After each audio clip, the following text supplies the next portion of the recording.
Apreciables hermanos, les doy la más cordial bienvenida a este canal de filosofía y teología.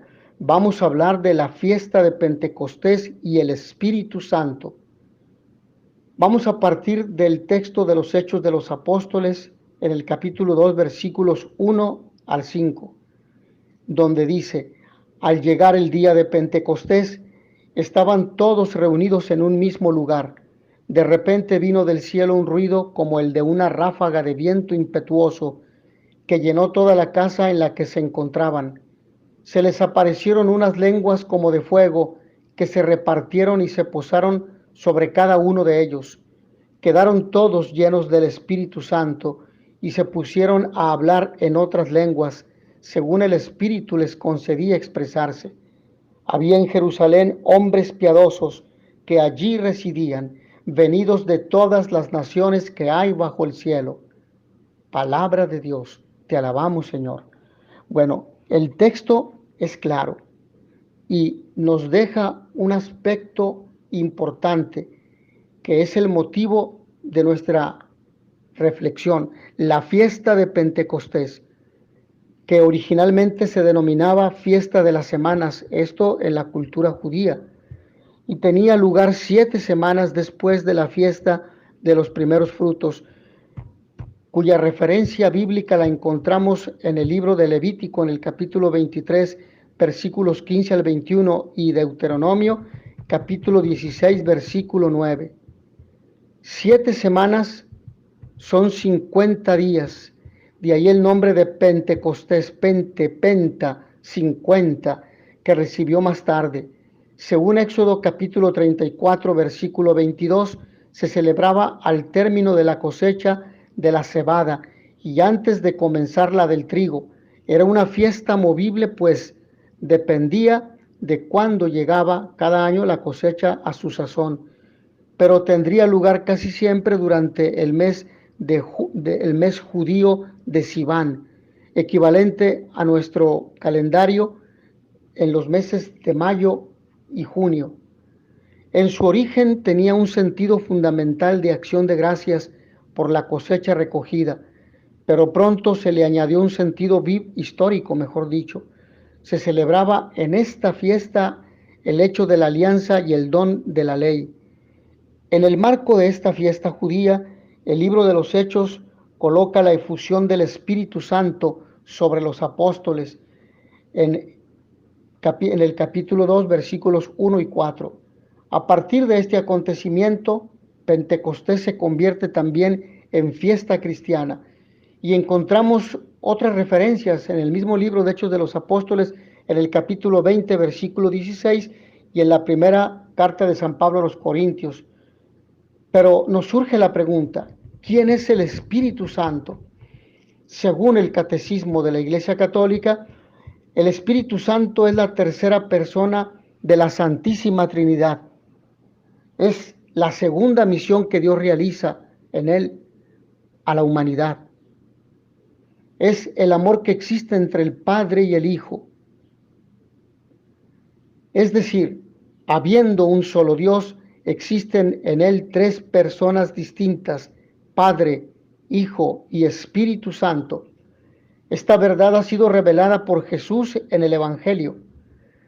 El Espíritu Santo coopera con el Padre y el Hijo desde el comienzo de la historia hasta su consumación, pero es en los últimos tiempos, inaugurados con la encarnación, cuando el Espíritu se revela y nos es dado, cuando es reconocido y acogido como persona. El Señor Jesús nos lo presenta y se refiere a él no como una potencia impersonal, atención, sino como una persona diferente, con un obrar propio y un carácter personal. El Espíritu Santo es el don de Dios. Dios es amor. Lo leemos en el Evangelio de San Juan en el capítulo 4, versículos 8 al 16. Y el amor, que es el primer don, contiene todos los demás. Este amor Dios lo ha derramado en nuestros corazones por el Espíritu Santo que nos ha sido dado, nos dice San Pablo en la carta a los Romanos en el capítulo 5, versículo 5. Puesto que hemos muerto, o al menos hemos sido heridos por el pecado, el primer efecto del don del amor es la remisión de nuestros pecados. Esto es importante reconocer, aceptar y valorar. La comunión con el Espíritu Santo, la gracia del Señor Jesucristo y la caridad de Dios y la comunicación del Espíritu Santo sea con todos ustedes, nos dice San Pablo en la segunda carta a los Corintios, en el capítulo 13, versículo 13.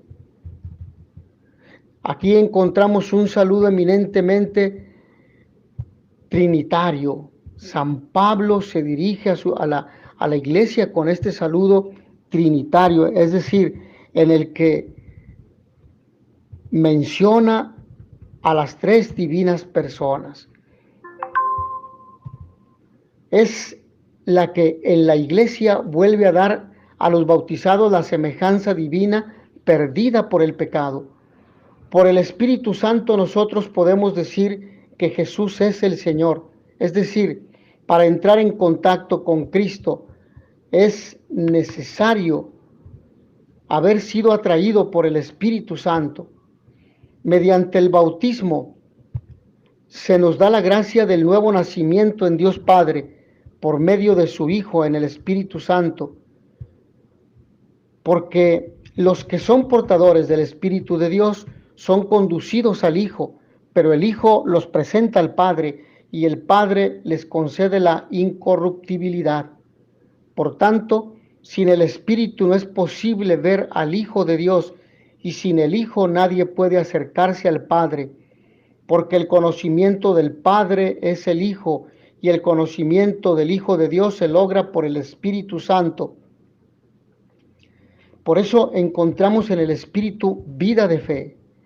El Espíritu Santo, con su gracia, es el primero que nos despierta en la fe y nos inicia en la vida nueva.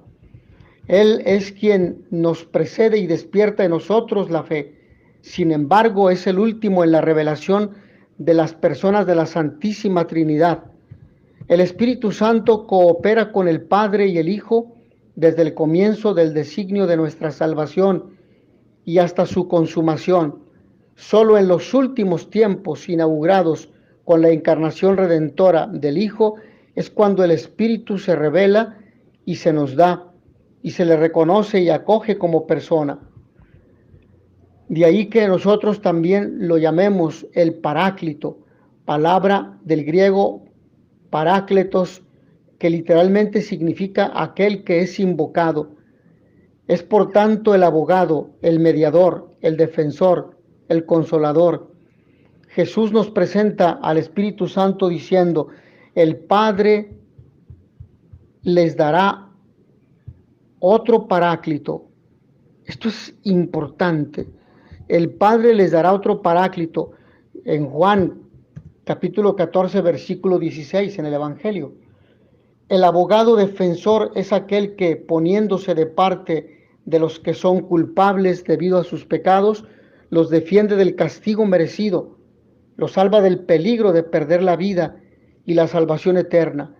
Esto es lo que ha realizado Cristo, y el Espíritu Santo es llamado otro Paráclito, porque continúa siendo operante la redención con la que Cristo nos ha liberado del pecado y de la muerte eterna, es decir, del infierno, la segunda muerte, como San Francisco de Asís la llama. También se le conoce como Espíritu de verdad o Espíritu de la verdad.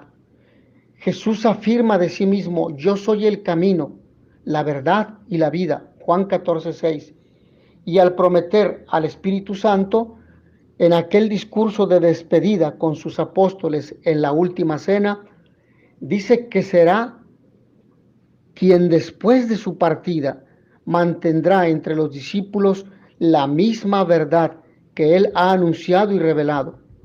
Asimismo, nos lo presenta como el Paráclito. Es la verdad como lo es Cristo, Los campos de acción en que actúa el Espíritu Santo son el espíritu humano y la historia del mundo. La distinción entre la verdad y el error es el primer momento de dicha actuación. Permanecer y obrar en la verdad es el problema esencial para los apóstoles y para los discípulos de Cristo, desde los primeros años de la Iglesia hasta el fin de los tiempos. Y es el Espíritu Santo quien hace posible que la verdad acerca de Dios, del hombre y de su destino llegue hasta nuestros días sin alteraciones. Para referirse al Espíritu Santo o para representarlo se utilizan algunos símbolos. Símbolo que viene del griego simbolei o simbalein, que significa lo que une. Al Espíritu Santo se le representa de diferentes formas. Primero, en forma de agua. Es el simbolismo del agua, o el simbolismo del agua es significativo de la acción del Espíritu Santo, particularmente en el bautismo, ya que el agua se convierte en el signo sacramental del nuevo nacimiento. El agua que brota del costado herido de Cristo en la cruz, del que también brota sangre, que es signo o símbolo de la Eucaristía, la sangre. El agua, por lo tanto, es signo de vida nueva, vida en el Espíritu, mediante la cual somos purificados, lavados del pecado original y somos hechos hijos de Dios, templos del Espíritu Santo. Somos también integrados a la gran familia de Dios, al nuevo pueblo de Dios que es la Iglesia.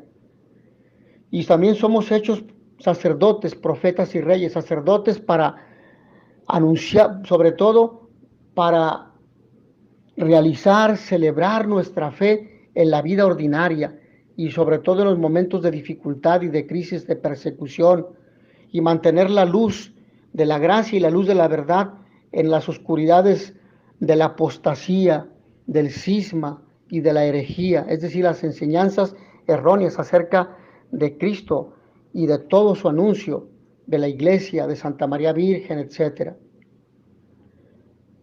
Luego tenemos también la unción, que simboliza la fuerza. La unción con el óleo es sinónima del Espíritu Santo. En el sacramento de la confirmación se unge al confirmado para prepararlo a ser testigo de Cristo y también para significar que es consagrado, es decir, separado, apartado del mundo y que es de Dios para Dios, que es pertenencia de Dios, que Dios es su dueño. Por eso se le unge en la frente y el obispo lo unge, o el presbítero delegado por el obispo. Pero también tenemos otros sacramentos con los cuales se unge. Por ejemplo, el bautismo, con el santo óleo se unge a niños y niñas en el pecho y en la coronilla de la cabeza. También en la unción de los enfermos se une a los que reciben este sacramento en la palma de las manos, haciendo la señal de la cruz. Y finalmente, el último sacramento de la unción es la ordenación sacerdotal, que el obispo unge, o con el cual el obispo unge, con el santo óleo unge a los que van a ser ordenados en toda la palma de la mano, para significar que reciben la gracia y el poder de Dios para poder consagrar las especies del pan y el vino e invocar al Espíritu Santo en la así llamada epíclesis, que significa invocación del Espíritu Santo, para que el pan y el vino se conviertan en el cuerpo y la sangre de Cristo. Luego también se le simboliza con el fuego, y el fuego simboliza la energía transformadora de los actos del Espíritu, el fuego que quema el pecado, que ilumina, que por lo tanto aleja la oscuridad de la mentira y del mal, asimismo del maligno, del pecado, del error, de la herejía. También se le simboliza con la nube y luz, símbolos inseparables en las manifestaciones del Espíritu Santo. Así desciende sobre la Virgen María para cubrirla con su sombra. En el monte Tabor, en la transfiguración, el día de la ascensión, aparece una sombra y una nube. También con el sello. Es un símbolo cercano al de la unción. Indica el carácter indeleble de la unción del Espíritu en los sacramentos, y hablan de la consagración del cristiano. 3 son los sacramentos que imprimen carácter, es decir, que son irreiterables. Esto significa que no se pueden repetir, que se administran una sola vez para siempre, son para la eternidad. Estos son el bautismo, la confirmación como sacramentos de iniciación cristiana y la ordenación sacerdotal, que es un sacramento de servicio. Por eso el santo cura de Ars decía: me arrodillé consciente de mi nada y me levanté sacerdote para siempre. El que es ordenado sacerdote lo será por la eternidad, asimismo el bautizado y el confirmado. Luego, con la mano, mediante la imposición de manos, los apóstoles y ahora los obispos, que son los sucesores legítimos de los apóstoles, transmiten el don del Espíritu, por ejemplo, en la confirmación o en la ordenación de diáconos y de presbíteros. La paloma. En el bautismo de Jesús, el Espíritu Santo aparece en forma de paloma y se posa sobre él. Ahora bien, el Espíritu Santo y la vida cristiana. A partir del bautismo, el Espíritu Divino habita en el cristiano como en su templo, gracias a la fuerza del Espíritu que habita en nosotros. El Padre y el Hijo vienen también a habitar en cada uno de nosotros. Por lo tanto, somos casa de Dios, como dice San Francisco de Asís en el saludo a todas las virtudes. Somos morada de Dios, somos tabernáculo de Dios, somos sagrario de Dios. Dios habita en nosotros desde el día del bautismo, desde el momento en el cual se dijo: yo te bautizo en el nombre del Padre y del Hijo y del Espíritu Santo. Desde ese momento la Santísima Trinidad ha puesto su casa en nosotros. Y esa es la gracia santificante. Es Dios viviendo, actuando en nosotros.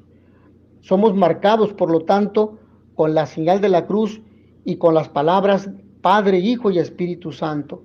Ahora bien, el don del Espíritu Santo es el que nos eleva y asimila a Dios en nuestro ser y en nuestro obrar. Nos permite conocerlo y amarlo. Hace que nos abramos a las divinas personas y que se queden en nosotros. La vida del cristiano es una existencia espiritual, una vida animada y guiada por el Espíritu hacia la santidad o perfección de la caridad, es decir, a que actuemos haciendo el bien como Cristo lo hizo, a que perdonemos como Cristo lo hizo, a que amemos como Dios nos ama, a que sirvamos como Dios estuvo entre nosotros sirviendo, a que no busquemos los puestos de honor, ni los privilegios, ni los primeros lugares, sino a que el que quiera ser el primero, que se ponga al servicio de todos, a que no aspiremos cosas grandes, que la cosa más grande que debemos aspirar es el cielo, es decir, amar, servir, perdonar. Gracias al Espíritu Santo y guiado por él, el cristiano tiene la fuerza necesaria para luchar contra todo lo que se opone a la voluntad de Dios. Ahora, es importante que hablemos de los dones del Espíritu Santo. Estos dones, que son 7. Para que el cristiano pueda luchar, el Espíritu Santo le regala sus 7 dones, que son disposiciones permanentes que hacen al hombre dócil para seguir los impulsos del Espíritu. Estos dones son: don de ciencia, es el don del Espíritu Santo que nos permite acceder al conocimiento, pero no a cualquier conocimiento, es al conocimiento de Dios. Por lo tanto, es una gracia que actúa en nosotros. Es decir, Dios se nos revela para que lo podamos conocer con la limitación de nuestra razón, pero para que lo aceptemos, para que lo amemos, para que lo sigamos y para que lo comuniquemos a los demás con nuestras buenas obras. Es la luz invocada por el cristiano para sostener la fe del bautismo. La ciencia es la ciencia infusa del Espíritu Santo que nos viene. Luego, el don de consejo, saber decidir con acierto, aconsejar a los otros fácilmente y en el momento necesario conforme a la voluntad de Dios, no de nadie más, sino solo de Dios, porque la voluntad de Dios está orientada para nuestra salvación y para nuestro bien. Por lo tanto, el don del consejo debemos pedirlo a Dios. Debemos decirle, rogarle, suplicarle que ya que lo hemos recibido, que con su gracia, mediante la oración, nosotros seamos conscientes, que nosotros sepamos tomar las decisiones conforme el deseo de Dios.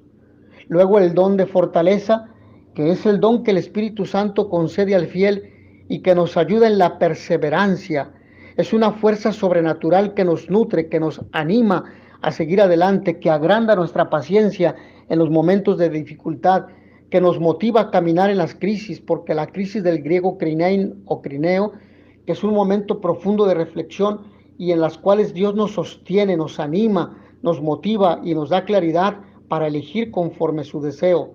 Entonces es la fuerza que nos viene de lo alto. Luego el don de inteligencia es el don del Espíritu Santo que nos lleva al camino de la contemplación, contemplar a Dios y sus obras. Camino para acercarse a Dios. Intelligere es comprender que Dios nos acompaña, nos anima, que Dios nos impulsa, que Dios nos habla al corazón. El don de piedad. El corazón del cristiano no debe ser ni frío ni indiferente. El calor en la fe y el cumplimiento del bien es el don de la piedad que el Espíritu Santo derrama en las almas para que estén cercanas a Dios.